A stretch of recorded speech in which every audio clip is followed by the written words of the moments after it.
संपूर्ण देशवासियों को बधाई देता हूं कि आज गुप्त नवरात्रे के पहले दिन, और आप सबको मालूम होगा 4 नवरात्रे होते हैं।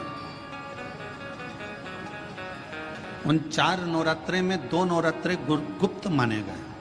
तो नवरात्रा आता है जो आज से प्रारंभ हुआ है, कहते हैं अगर कोई स्थिर होकर एकांत में बैठकर भगवान शंकर के नाम का मात्र संबोधन श्रवण कर लेता है, सुन ले, गुनगुना ले, शिव को याद कर ले, तो कहते हैं शिव और शक्ति की दोनों की कृपा उसके ऊपर बनी ही रहती है। और फिर निवेदन करेंगे, आज से नवरात्रे प्रारंभ हुए हैं, 9 दिन तक। ये गुप्त नवरात्रे के 9 दिन, अगर आपको ऐसा लगता है कि शिवजी आप बाबा मेरी नहीं सुन रहा, बहुत संघर्ष का जीवन चल रहा है, बहुत परेशानी का जीवन चल रहा है, बहुत कष्ट का जीवन चल रहा है, और कोई मंजिल, कोई राह, कोई मार्ग दिख ही नहीं रहा, तुम्हारा कैसा भी दुख है, जो आज गुप्त नवरात्रे प्रारंभ हुए हैं, आज से 9 दिन तक का एक नियम ले लो गुप्त नवरात्रे में कि मुझे शिवजी के मंदिर में अशोक सुंदरी वाली जगह पर एक बेलपत्र माँ हेमवती माता के नाम से, कौन सी माता? हेमवती, माँ हेमवती के नाम से एक बेलपत्र अशोक सुंदरी वाली जगह पर समर्पित करूंगी। 9 दिन का एक नियम धारण करो, और 12वें या 15वें दिन आप देखिए आपका जो दुख है मेरा बाबा उसको काट कर ही रहा।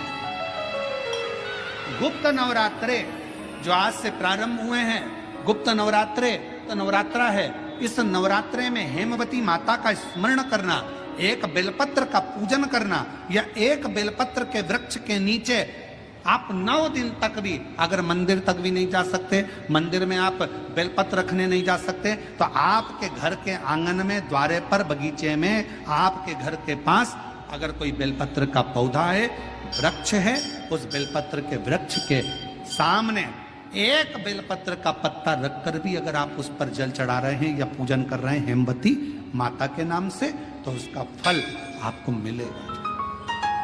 और मान लो बेलपत्र का वृक्ष भी नहीं है, हम मंदिर भी नहीं जा सकते, हम कहीं नहीं जा सकते, घर से बाहर कैसे निकलें, पानी तेज है, जलवृष्टि हो रही है, बहुत सा पानी है, तो क्या करें? अपने घर में जो शिवलिंग है, तुम्हारे घर में अगर जो शिवलिंग है, तुम्हारे घर में जो शिवलिंग विराजमान है, उसी शिवलिंग के साक्षी में, सम्मुख में भी अगर हेमवती माता का नाम लेकर अगर एक बेलपत्र समर्पित करोगे 9 दिवस तक, तो उसका फल मिलेगा जरूर, उसका फल मिलेगा। फिर से बोलो, कौन माता? हेमवती। कौन है ये?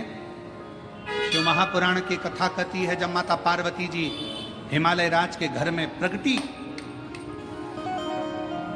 और हिमालयों की कंदरा में बैठकर मां पार्वती जी तप साधना में लीन हुई, जितनी परीक्षा भगवान शंकर ले सकते थे शिव जी ने सारी परीक्षा ली। ब्रह्मदेव परीक्षा लेने आए, भगवान नारायण परीक्षा लेने आए, इंद्रदेव आए, सप्तऋषि आए, सारे साधु संतों को परीक्षा लेने भेजा, पर मां उन परीक्षाओं में पास होती चली गई। तब भगवान शंकर ने दर्शन देकर कहा, पार्वती आज से तुम्हारा नाम हेमवती रहेगा। सुनो पार्वती, तुम्हारे इस नाम की आराधना जो तुम्हारे गुप्त स्वरूप में करेगा, उसको मनवांछित फल की प्राप्ति हो जाएगी। और वो फल, आज कथा अगर प्रारंभ हुई है और आप लोगों को मौका मिला है, तो इस कथा का स्मरण अपने जीवन में जरूर करें। अगर इस गुप्त नवरात्रे के अंतर्गत 9 लाल फूल और 5 श्वेत पुष्प, ये दोनों, लोग कहते हैं गुप्त नवरात्रे में हम देवी की आराधना करें, गुप्त नवरात्रे में हम भगवान की आराधना करें, पर शिव महापुराण की कथा कर रही है, भगवान शंकर का चरित्र कथा है।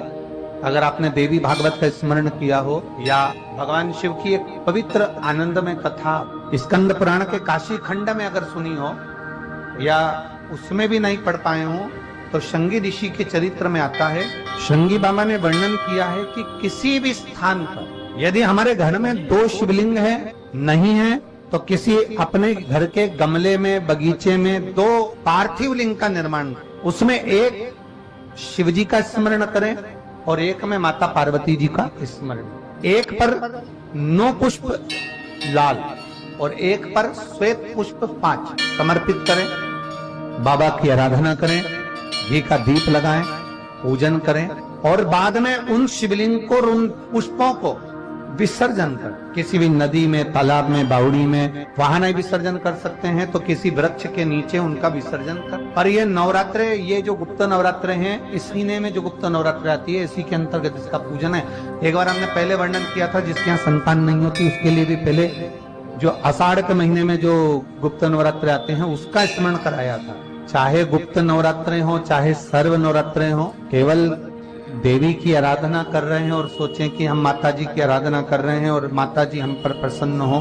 शिव महापुराण की कथा कहती है, कोई सी भी नवरात्रे में अगर आप शंकर भगवान की आराधना के साथ देवी की आराधना करेंगे तो शिव महापुराण की कथा कहती है, महादेव शिव और शक्ति दोनों ही कृपा जरूर करते हैं, ये निश्चित।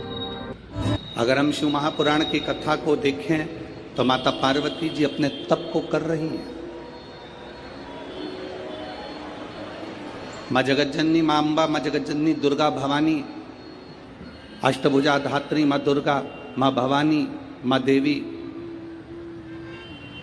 अगर शिव जी को प्राप्त करने के लिए कोई व्रत कर रही हैं, शंकर भगवान को प्राप्त करने के लिए कोई साधना कर रही हैं, भगवान को पाने के लिए कोई उपास कर रही हैं, यहाँ तक शिव महापुराण की कथा कहती है कि उन्होंने भोजन त्याग दिया था,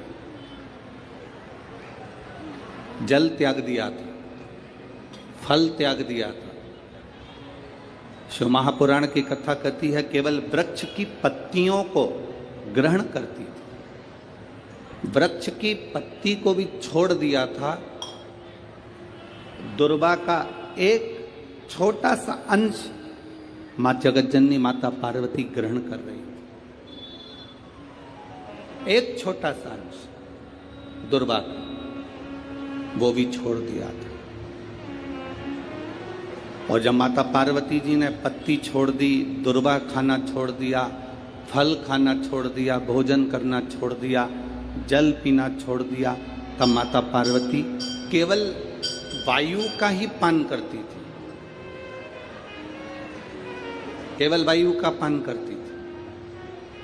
समय ऐसा आया कि माता पार्वती जी ने वायु का पान भी नासिका की एक स्वर से करना प्रारंभ किया। धीरे धीरे माता पार्वती जी ने वायु को भी अपने अंदर रोक लिया। तब देवादिदेव महादेव पार्वती जी के सम्मुख में प्रकट हुए और शिव जी ने पार्वती को वर प्रदान किया। शंकर जी कहते हैं, सुनो पार्वती, तुमने मेरी आराधना करी है, तुमने मेरी साधना करी है, मेरी साधना इतनी बलवान तुमने करी है कि तुम्हारी शक्ति प्रबल हो गई।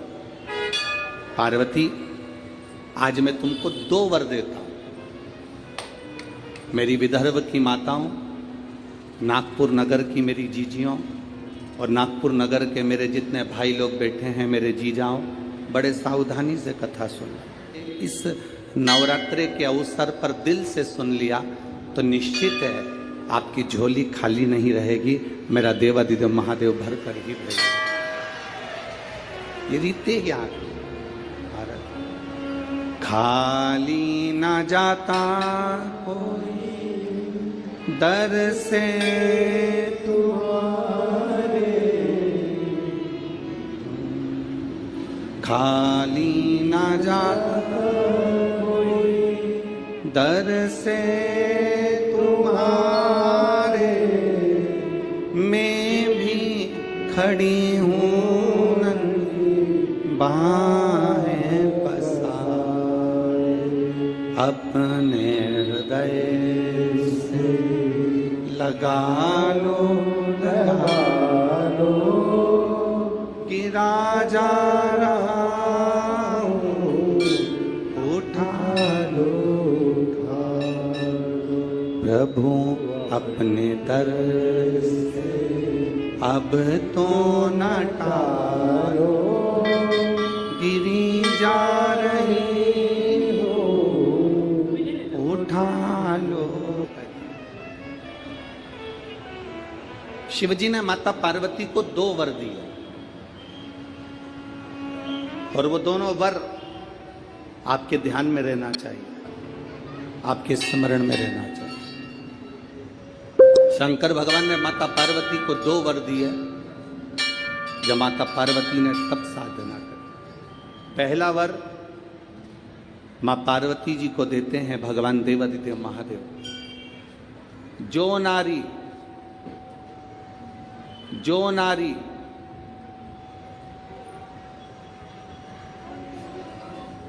जो पुरुष, कोई बेटी कोई बेटा, जो नारी जो पुरुष, संत साधु महात्मा सन्यासी त्यागी बैरागी, कोई बालक कोई बुजुर्ग, जब भी किसी व्रत को धारण करेगा, कोई भी व्रत हमने अपनी जिंदगी में उठा लिया, कोई व्रत धारण करेगा तो शंकर भगवान कहते हैं उस व्रत को पूर्ण करने की शक्ति बल पार्वती तुम और मैं, शिव और शक्ति दोनों प्रदान करेंगे। जब भी कोई व्रत उठा,